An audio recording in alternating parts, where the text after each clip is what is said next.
Well, did you leave everything to the last minute and now find yourself panicking over taxes?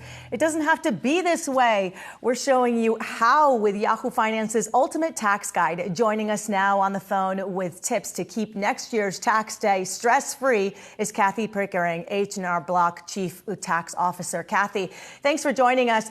So what are the lessons that we should learn from this year for next year? Well, good. Yeah, it's so good to be with you today, and thank you for having me.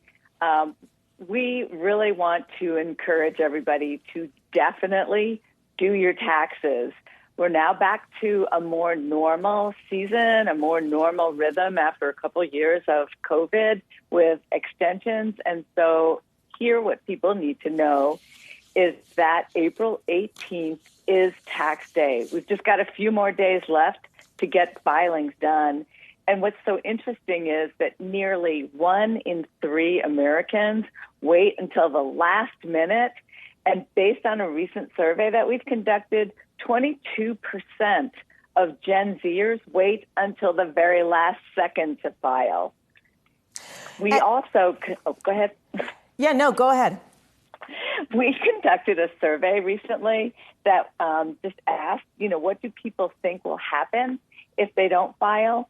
And 72% or 70% said that they think they could go to jail if they don't file by the deadline. Now, the good news is that really is the case, but it's still astounding to see how many people wait until the very last minute to file. Yeah, especially because 75% of taxpayers receive a refund, so you don't want to wait to get that. To get that as well. Tell us, what are some of the steps that you can take to get a jump start on 2024? So getting ready for 2024, right now, after you've filed your taxes, is a perfect time to put together your checklist of what are the documents that you're going to need for next year. It's also a perfect time to do a paycheck checkup. So if you didn't get the tax refund that you were expecting, or if you ended up owing money, this is a perfect time to look at what your withholdings are and make sure that you're having the right amount of taxes withheld from your paycheck, or that you're making appropriate estimated payments throughout the year to avoid that end-of-year sticker shock, so to speak. And there's some moves also that for you to be able to lower your tax bill. Talk to us about electric car initiatives, planning for more energy efficient homes. How does this help one with their tax bill? So this is really exciting. In the Inflation Reduction Act, there were new tax credits put in for electric cars. And there's also energy efficiency home improvement credits. So things like putting in energy efficient windows or doors or other kinds of improvements that you would make to improve the energy efficiency. So these are things that as you're planning now in 2023 to either make purchases or do these improvements, you'll want to understand what the rules are, how much credit you can get, because there's certain documentation you're either going to need to retain or pass along to your tax return. But you definitely want to take advantage of those as you're going through the year.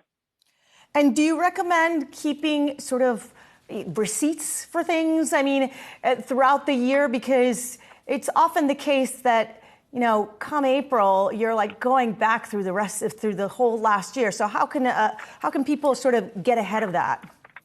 We absolutely recommend keeping your receipts. But that said, H&R Block has a secure encrypted portal where people can upload their documents and store them throughout the year. So then you've got them all in one safe and secure place. There's so many electronic tools available now to enable people to organize their receipts, to organize their business records that make it easier when it comes to filing season to make sure you've got everything you need all in one place. Organization's the name of the game. Thanks so much, Kathy Pickering, H&R Block Chief Tax Officer. Thanks for joining us.